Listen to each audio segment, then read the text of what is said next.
I'll get started. So today we're doing, the title of this is Factoring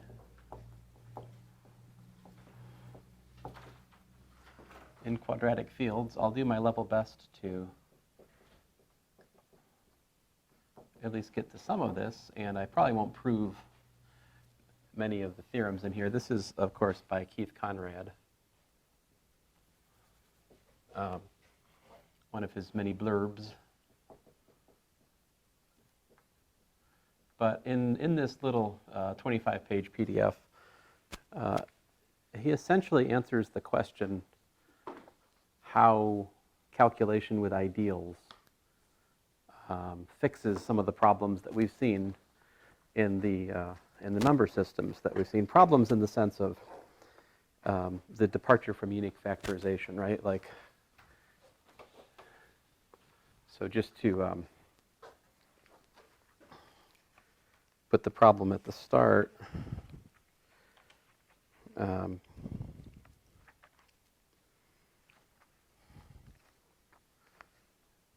I can find it.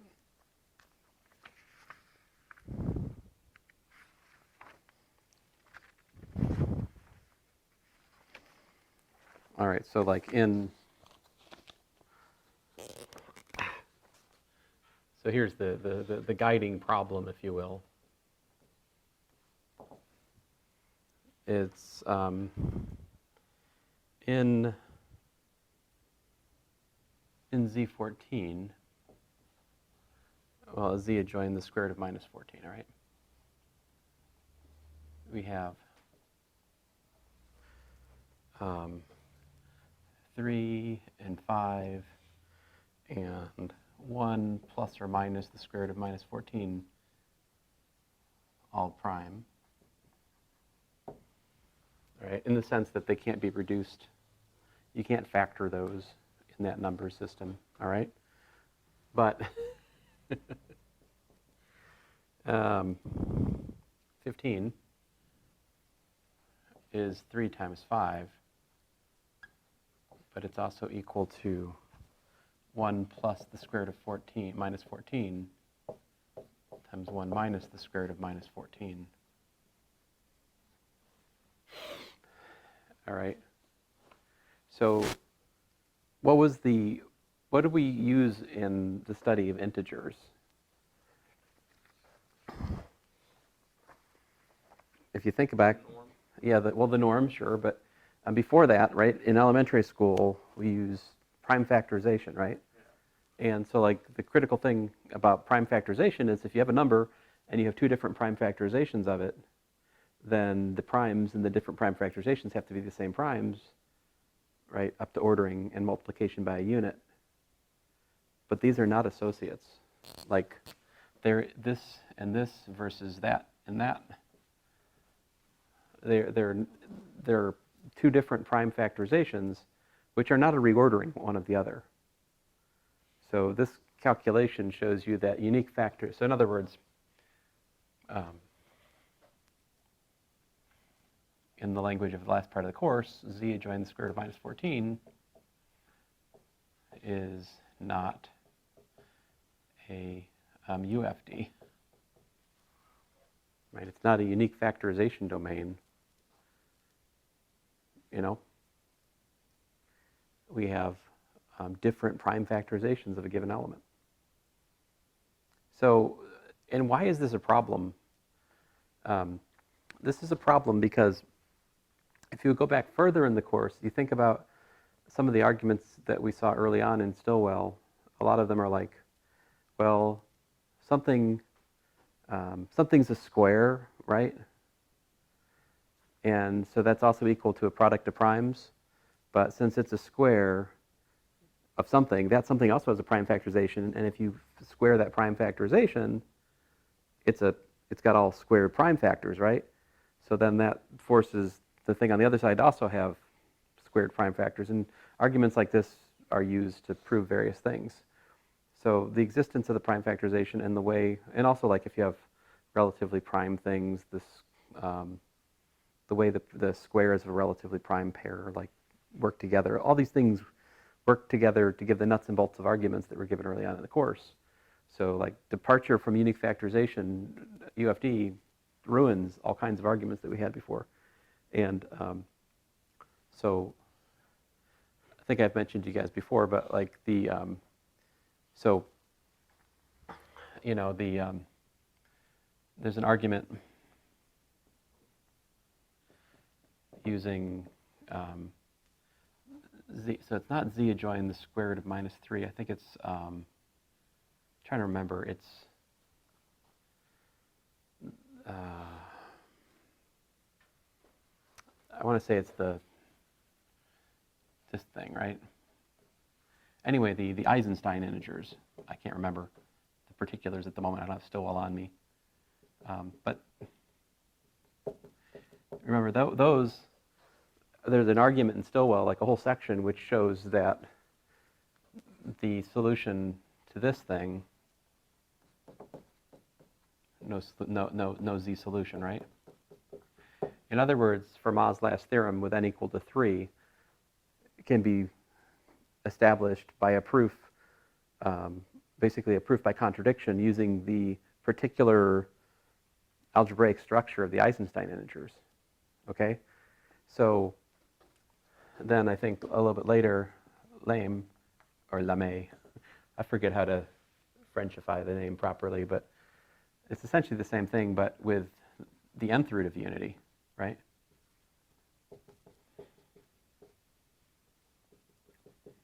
This guy, you know? This gives you the n cyclotomic numbers.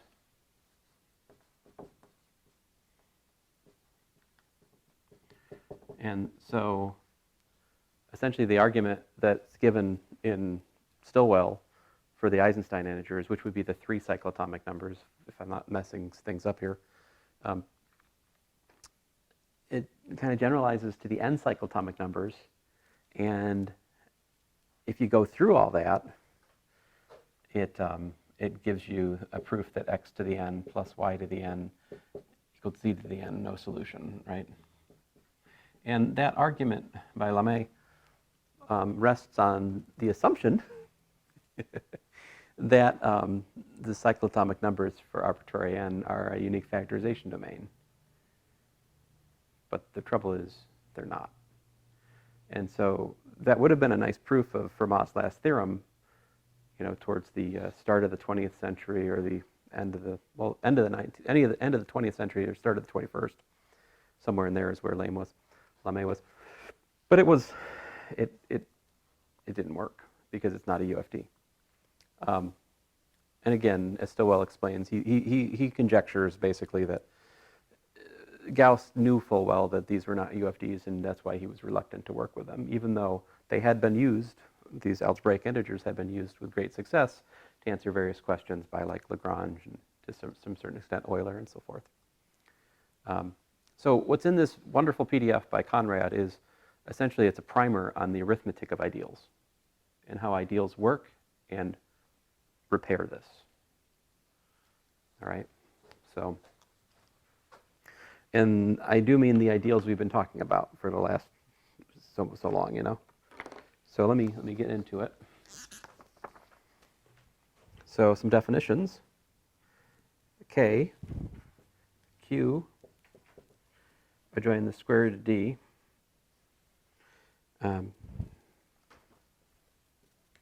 Brackets, I mean brackets here. So this is x plus y root D, such that x and y are rational. And z is similarly, but with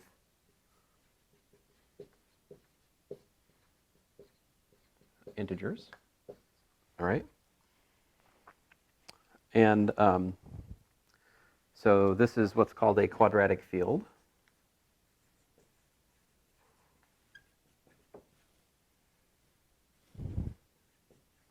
We are assuming that D is square free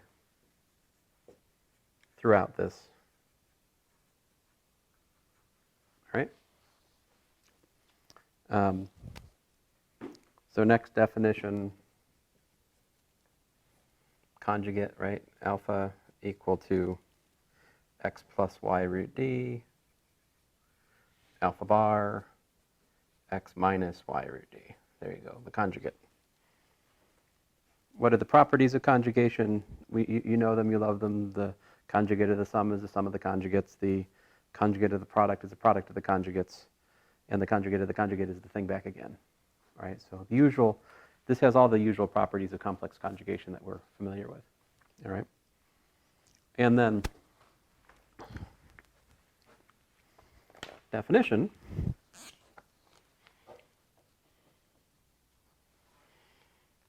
For alpha in a quadratic field, all right, we set the trace of alpha as alpha plus alpha conjugate, and the norm of alpha as alpha alpha conjugate.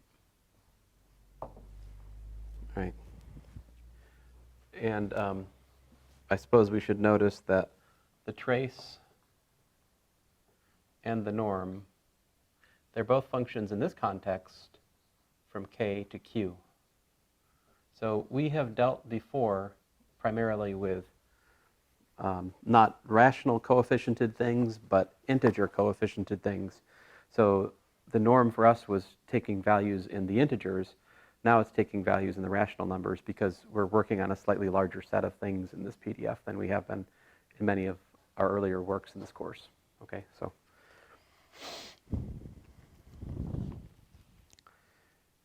what are the properties of the trace and the norm?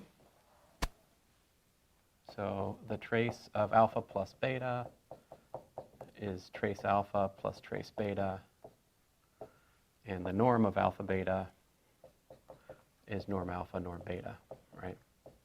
So it's additive, multiplicative,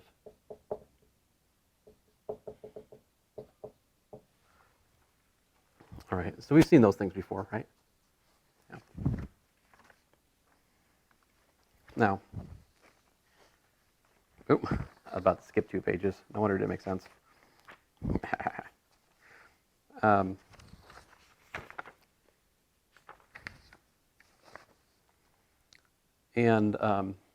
So here's an interesting comment.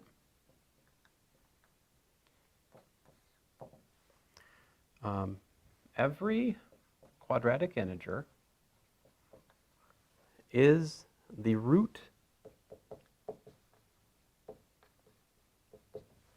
of a monic polynomial of degree 2.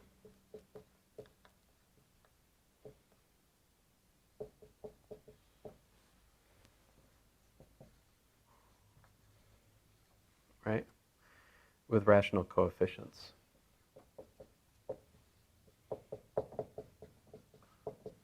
And what is that? Here it is. You just do, oh, I don't want to do, I've got, my bad. Second there. So here it is x minus alpha times x minus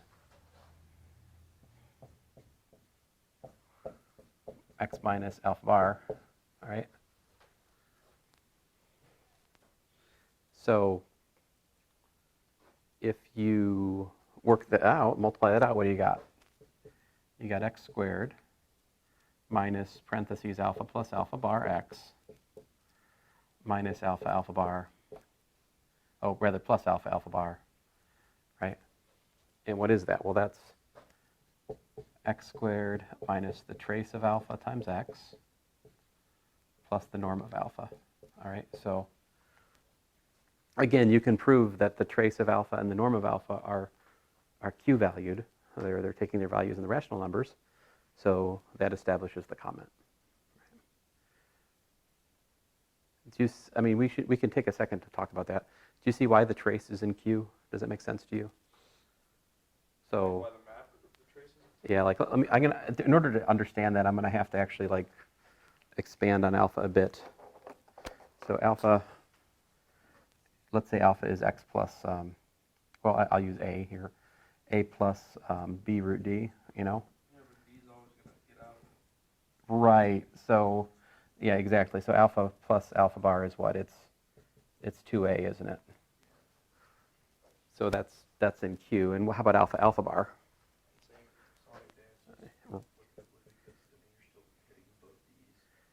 Right. But you get the middle terms. But you don't. They cancel out. Yeah. Right. So of course this is a squared minus b squared d, right? And so that's in Q, as is this. I won't prove too many things today, but I think that is worth our moment. So, okay, what does that say about, if we think about these algebraic elements of a quadratic field, right? What kind of numbers are they? In terms of our larger discussion about numbers of extension fields and so forth, they have degree at most 2, right? Because they're the zero of a quadratic, which means, either, now it's also possible that they could be the zero of a linear, right? But if that's the case, I think that necessarily means they're rational here. So I think you either have rational numbers or degree 2 numbers over the rationals, which is a good reason for calling them quadratic number fields, right? They're full of numbers that have at most degree 2 over Q. Now, next definition here.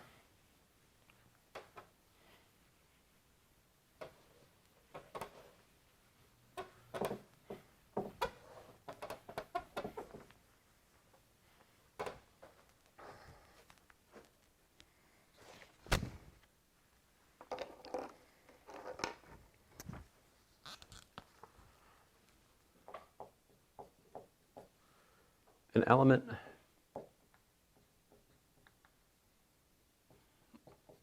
of K is called an integer of K if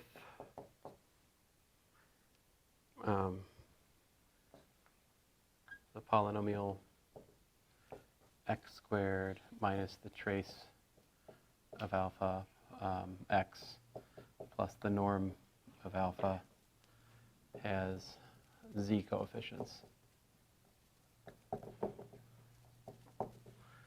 I should say alpha. Right. In other words, the integers of K are precisely the elements of K which have trace and norm both integers, regular integers.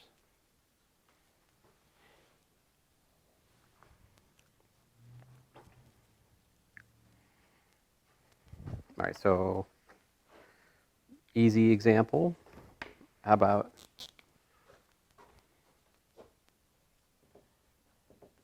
if alpha is in z adjoining the square root of d,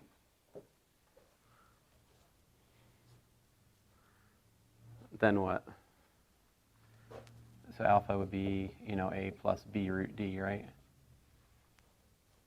And as we were just calculating, the trace of alpha is 2a, right?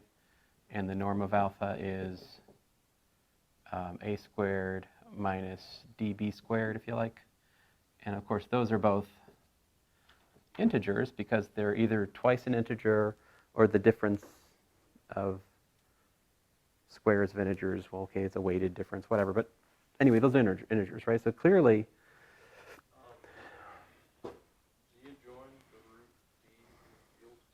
it's not a field, no, not usually, maybe ever.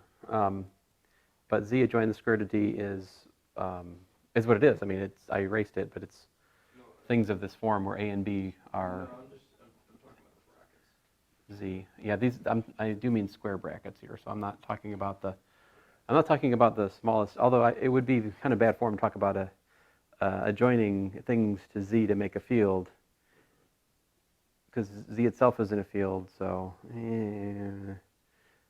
but if you were going to use such notation, like, I mean, I guess if you just love notation and you insist on using it, you could do something like this. And I think that would be q.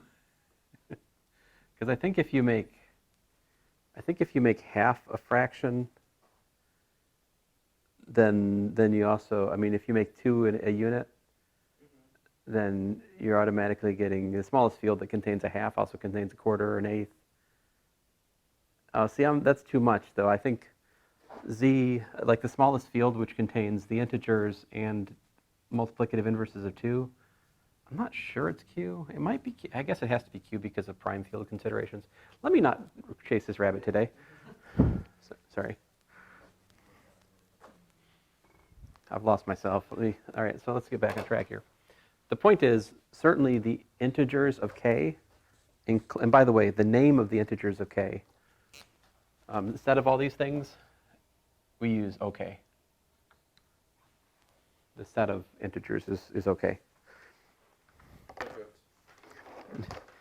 It's not a joke, it's just OK. All right, so. Another example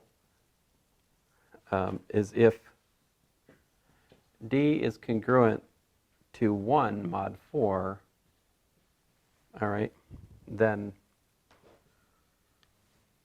1 plus the square root of d divided by 2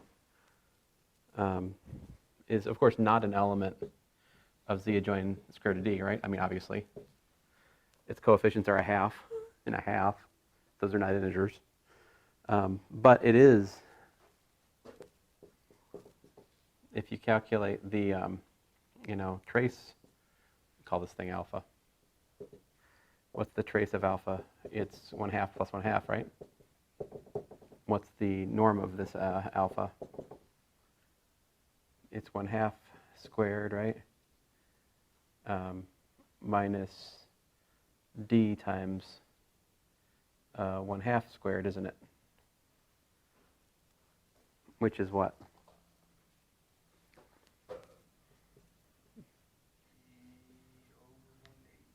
Yeah, it's 1 minus d over 4, right? But what is 1 minus d? Well, remember, d is congruent to 1 mod 4, which means d minus 1, which means 1 minus d is congruent to 0 mod 4, which is to say that 1 minus d is a multiple of 4. Right? So we can justly replace this with like 4 times j for some appropriate integer, which then just gives us j. Right? So here I'm using that d is congruent to 1 mod 4.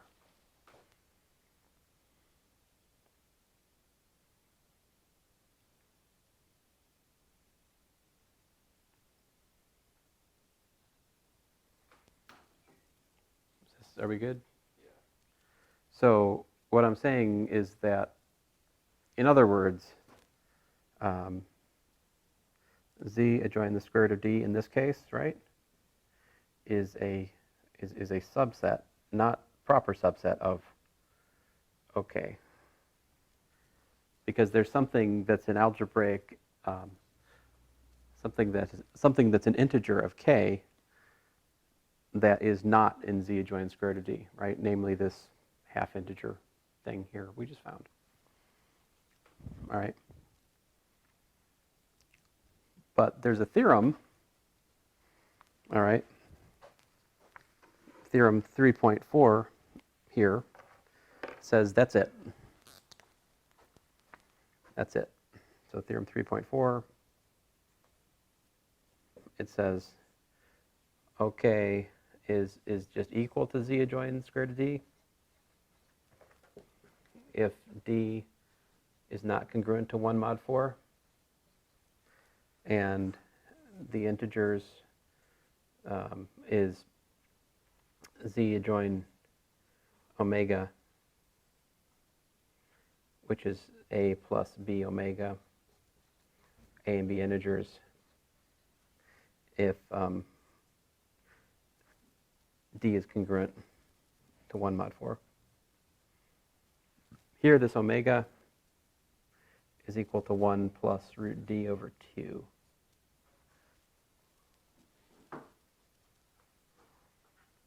So this guy right here is the omega.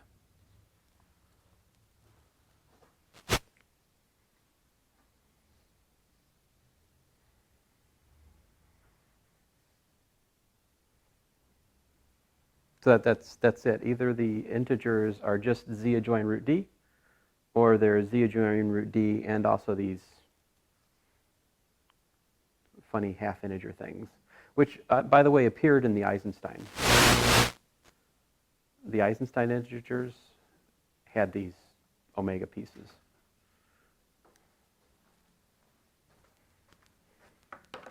All right.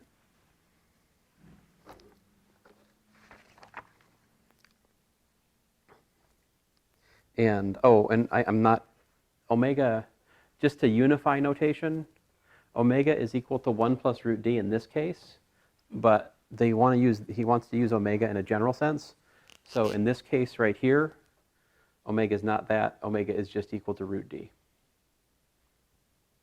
So in all cases, if you look at this, we have that, that the algebraic integers are of the form a, I keep saying algebraic, but I just mean to say integers of k are of the form a plus b omega.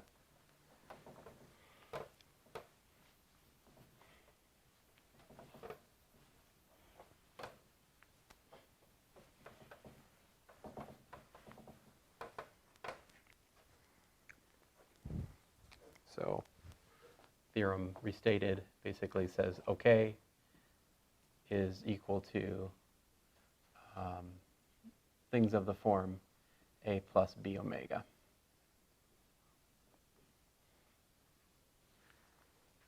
It's just that the omega is either root d or it's root d plus 1 over 2, depending on whether you're congruent to 1 mod 4 or whether your d is not congruent to 1 mod 4.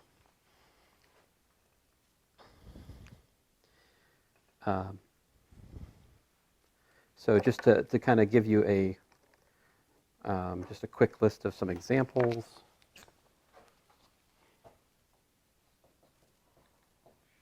Just fleshing out what this means. Here's your quadratic field. Here's your integers of the field. So Q adjoin I, that has the Gaussian integers as its integers. Q adjoin square root of 2, that has Z adjoin square root of 2 as its integers, right? 2, not D, bad. Q adjoin square root of 5, so there you've got Z adjoin 1 plus root 5 over 2. I think I may be remembering the Eisenstein integer thing wrong, guys. Because I think, I mean, if I remember right, the Eisenstein are connected to Q adjoin root 3. Goodness, I wish sorry, I'll have to come back to it and make an announcement later. My bad. Anyway, and then another one, Q adjoin the square root of minus 14.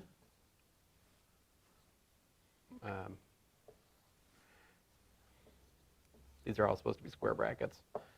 My square brackets are devolving into ambiguous brackets, my bad. Anyway, the integers there are just Z adjoin square root of minus 14. Okay. And now if you study this part of Stilwell, you'll see that he does not give this as the definition of integers, like integers over quadratic fields. He gives the following theorem as the definition. And the theorem is just this. Theorem 3.5 says an element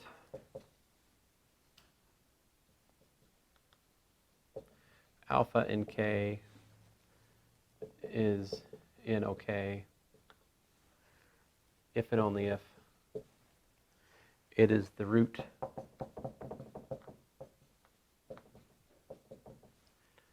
of some monic polynomial x squared plus mx plus n in Z with, so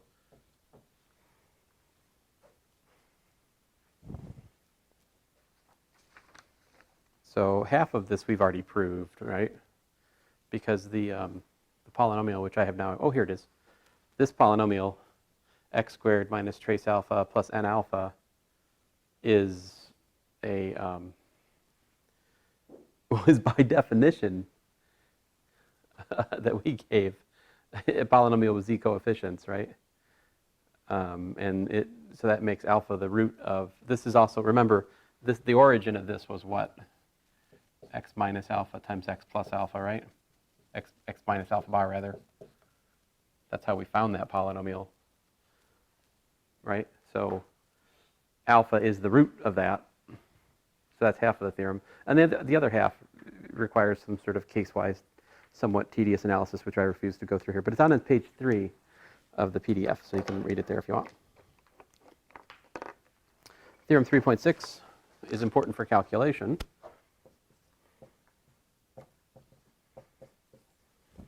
And here it is. For m, an integer, and alpha equal to a plus b omega in z adjoint omega, m divides alpha in z omega if and only if m divides a and m divides b. So the only way you can get divisibility of an ordinary integer into one of these, new extended numbers is if it divides both pieces of the number, right? So he gives the application of this as like, if you look at 5 plus the square root of minus 6, 3 does not divide this, since 3 does not divide 5, and 3 does not divide 1, right?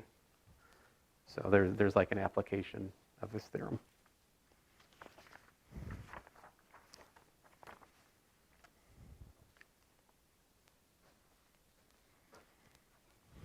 All right. So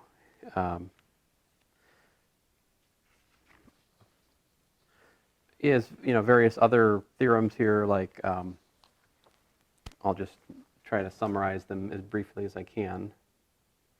One of his theorems says that if you take the integers and you intersect with the rational numbers, you just get the integers. So like integers that are also rational, it's just the usual integers. There's no like funky new rational numbers which become integers in this definition. That's good. And also, if alpha is an integer, then its conjugate is also an integer. So that's good to know. All right.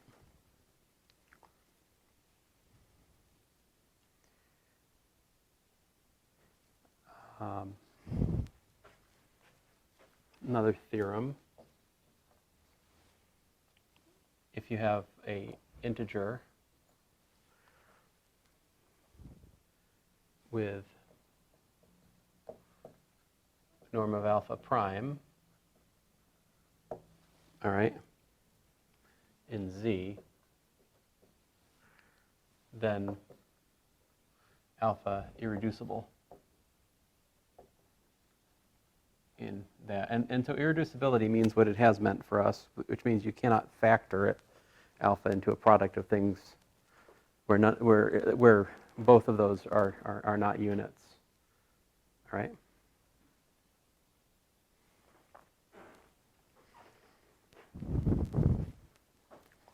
Let's see here. For example, if we look at 3 plus the square root of minus 14, this has norm of 3 plus the square root of minus 14. What you got here?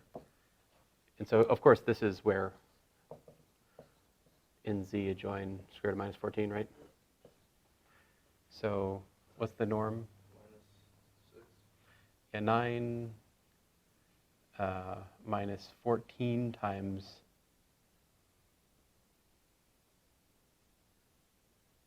times 1, right? 1 squared. Yeah, 5 minus 5 minus 6. So, yeah, minus 5.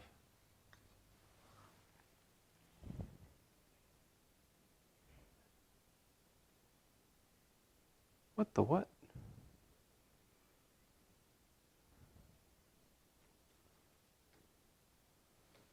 Oh, my bad. I was like, he's got 23 here. I'm like, what's going on? Oh, it's a plus. It's a plus because it's remember, it's a squared minus db squared. Yeah. So for the imaginary quadratic fields like this one, well, it's the integers of it, we get plus, yeah, which is 23. Well, it's kind of funny. Either way you slice it, it would have been prime, right? So for what it's worth, 3 plus the square root of 14, would be in this one, right?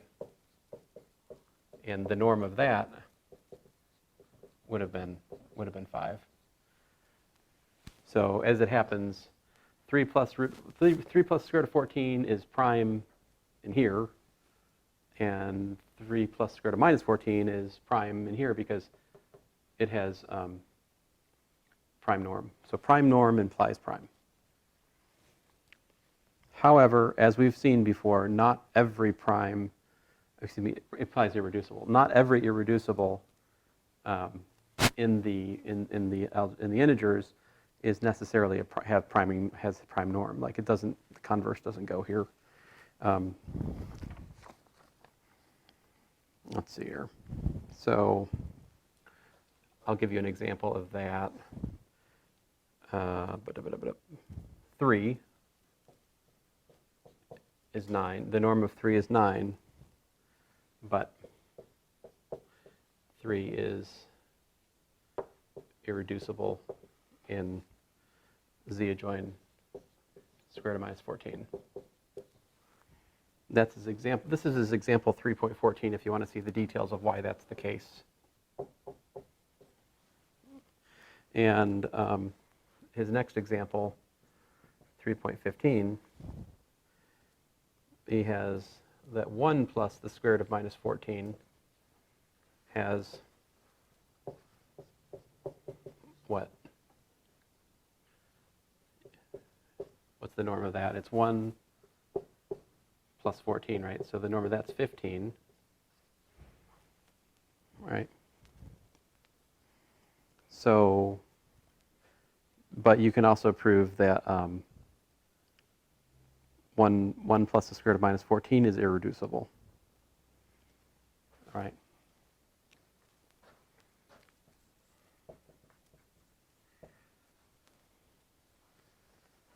I'll take a second to prove that it's irreducible, okay?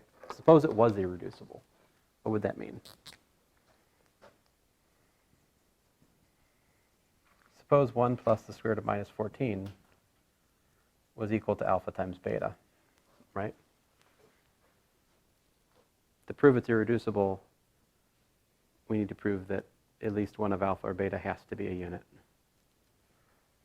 So you take the norm,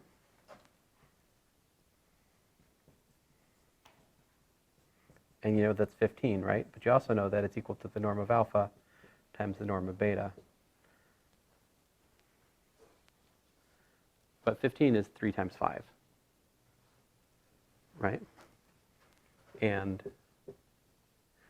on the other side of things, norm of alpha and norm of beta are what? They're integers here. So by the unique factorization of integers, either norm alpha or norm beta has to be 3. So, without loss of generality, suppose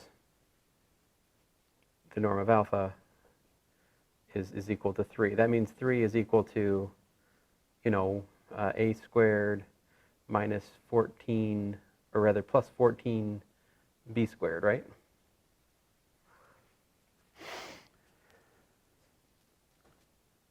For some integers a and b.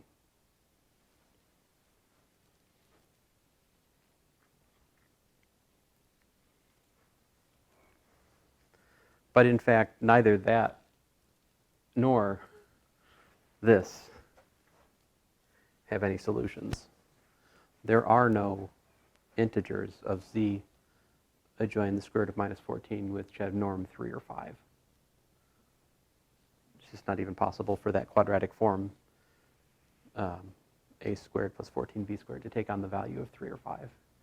You can just try some low values, sort through them, you'll quickly realize you've exhausted where they could possibly, 0 doesn't work, plus or minus 1, and b equal to 0. I mean, certainly you can't have b non-zero. That's way too big, right?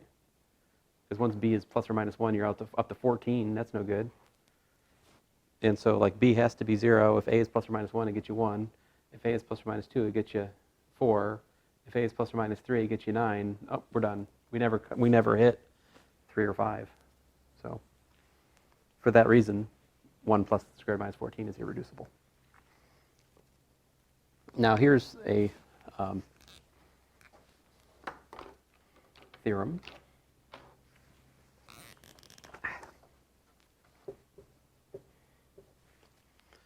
Every non-unit in OK is a product of irreducibles in the integers over K.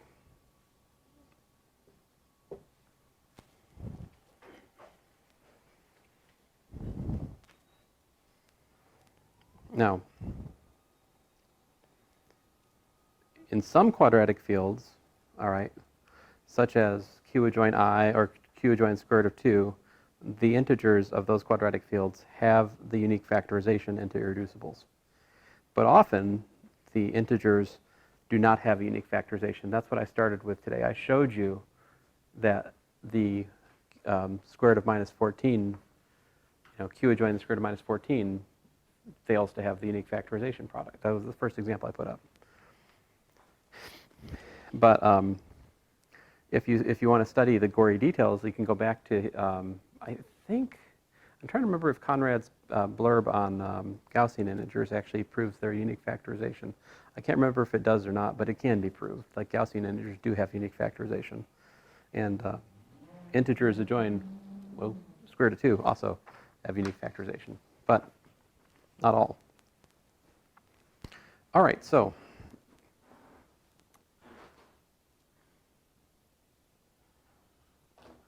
we go on here. So this brings us to section 4, which is on ideals. And so ideals in general are more complicated, but ideals that are a subset of quadratic number fields, they're actually pretty tame. There's not much that goes on here in some sense. You can give a lot of really detailed characterization of what they have to look like, and that's what he does. So Conrad gives really nice breakdown of what ideals look like and how they have to be generated and just their structure in section 4 here. So I will try to hit the high points for you. The first one, it's kind of striking, Theorem 4.1, which is every ideal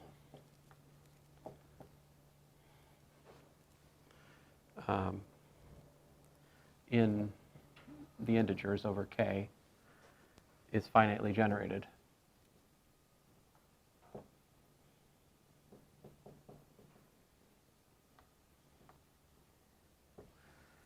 With at most 2 generators.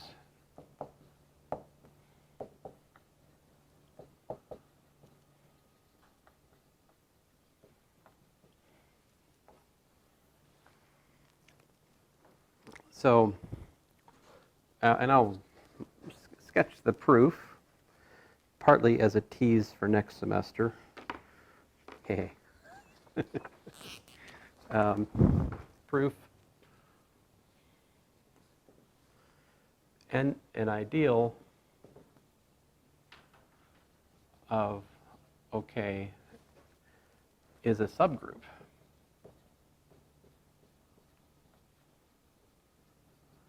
In part, all right? And as additive group,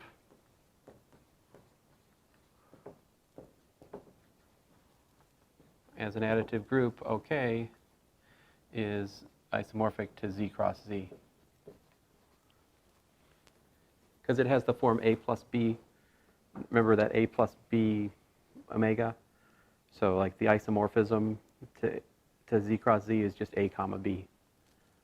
It's just that. That's the isomorphism in play here. A plus B omega maps to A comma B. There you go. There's the correspondence to Z cross Z, additively. But then the thing is, if you have a subgroup of Z cross Z, you either have something that is 0, Z, or Z squared, which means you have at most 2 generators. So, and that's resting on the classification of finitely generated abelian groups. But anyway, next definition.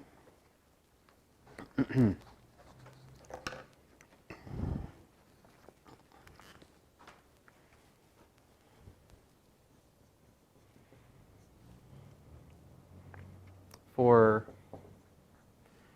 alpha 1, alpha 2, alpha m, in OK, in the integers over quadratic field K, the ideal generated by them, we denote alpha 1, alpha 2, alpha m, all right? And that is equal to alpha 1, gamma 1, plus plus alpha m, gamma m. And here's the new thing. The gamma sub i's are themselves integers.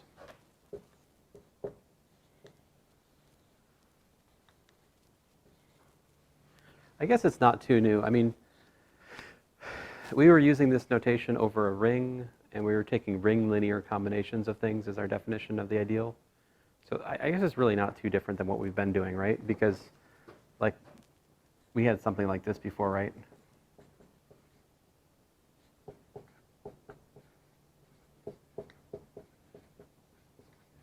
That was the ideal generated by x and y. So this is really more of the same. It's just that we're working over the ring of integers over k. So it's not more general. It's actually a specialization, truth be told. Okay. I have a warning that if I did example 4.2 in detail, it would take me 10 minutes. Do I have 10 minutes? I do not have 10 minutes. But, I mean, for this. I do have 10 minutes, but not for this, okay? But I will tell you the result of it. So 4.2 shows, like, if you look at 17 plus 2 square root of minus 14, comma, 20 plus the square root of minus 14, he shows that this is equal to the ideal generated by 3 minus the square root of minus 14.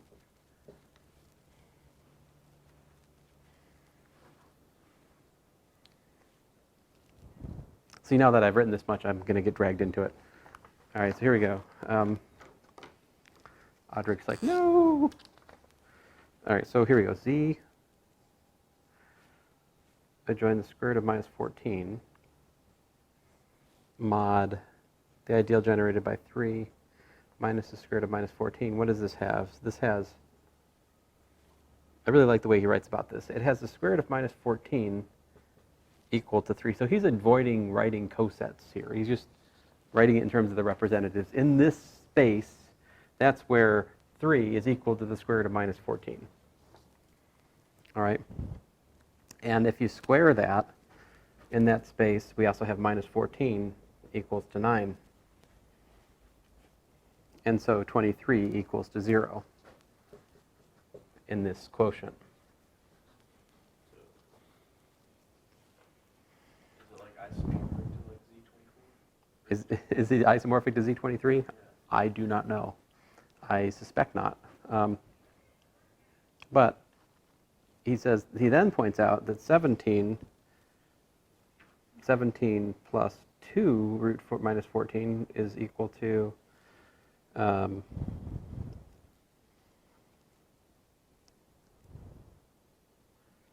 So use the 3 here. So that's 17 plus 2 times 3, right?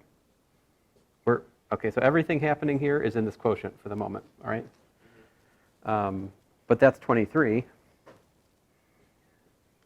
which is 0, right? And so he says, okay, so 3 minus root 14 divides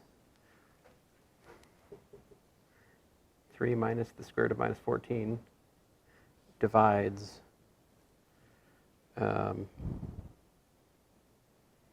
17 plus 2 root 14.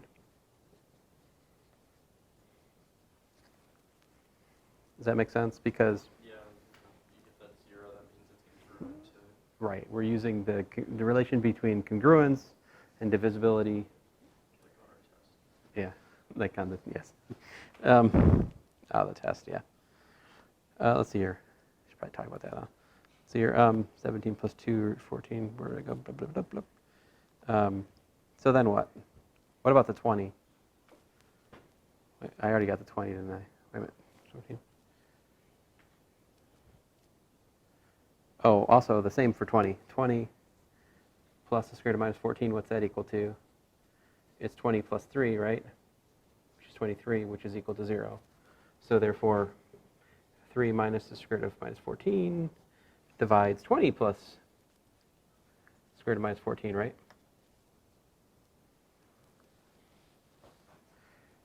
So, all right. So this element divides this and that, and therefore it divides linear combinations of that, which is what that's formed by, right? So what this goes to show you is that he says the ideal on the right is inside the ideal on the left. He says this all implies that 3 minus the square root of minus 14 is a subset of, oh, now I see why he called it the ideal on the left. Because there's a lot to write.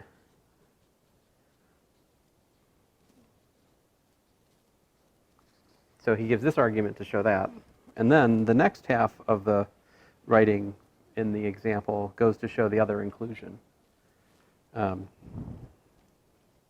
next he works in Z adjoin Z mod this, all right? Right, to show that the, right, so he sets these two things equal to 0 and shows that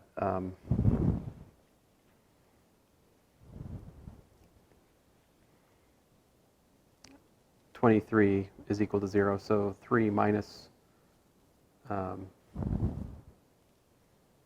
goodness gracious, well, I can't, it's hard for me to talk through it without writing it all out. Let's see here, so if you divide by this, and the quotient by this,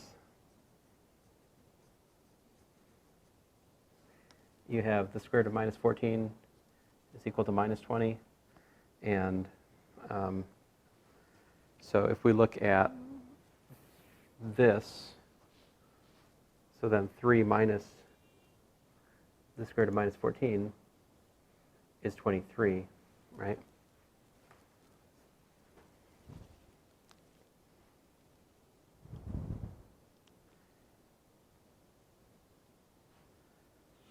And he also shows in a sentence in the example, which I don't want to write out, that if these two things are set to 0, it implies 23 is 0 as well. So that means that this is equal to 0 by calculation I haven't showed, which then shows you that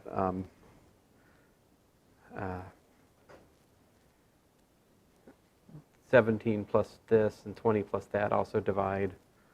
Well, anyway, it shows that the other inclusion is also true, which shows you then that they're equal. I should have gone with my initial.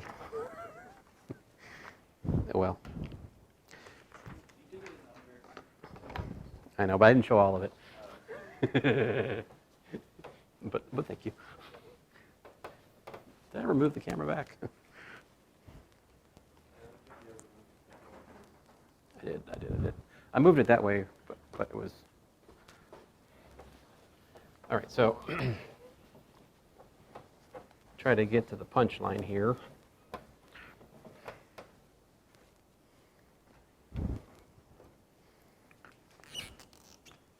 So I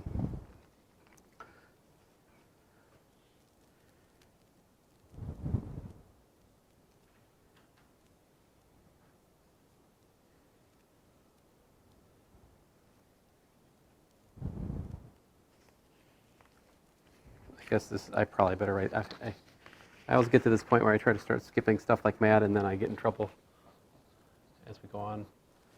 But this one, it says that if you've got I have trouble writing this, I'm going to do my best. A, B, he uses these like fracture, old style letters, ideals. And, God, I can't write it. I can't write them worth anything. So suppose A has generators alpha 1 through alpha m, and frac B has generators beta 1 through beta n. Then following our equivalent, A, the ideal A is a subset of the ideal B. B, each alpha I is an element of B. Or C, each alpha I is a OK linear combo of the beta J's.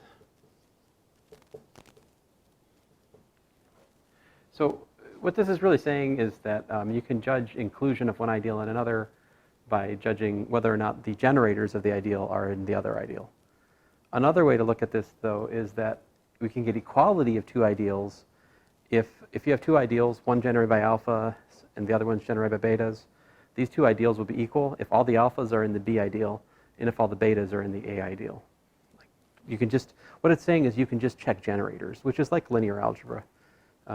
We have arguments about basis. You know, this is kind of the cousin of that here, if you will. All right. So my claim at the start of this was more or less that ideals are replacing numbers. And ideals, if we work with the arithmetic of ideals, we're going to fix the properties that we're breaking down for numbers alone.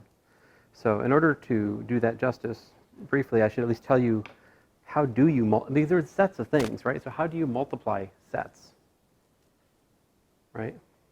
Well, wait, what did you just say? How do you multiply sets? Nah, component-wise. Well, here's how you do it. So definition. For ideals A and B as above, all right.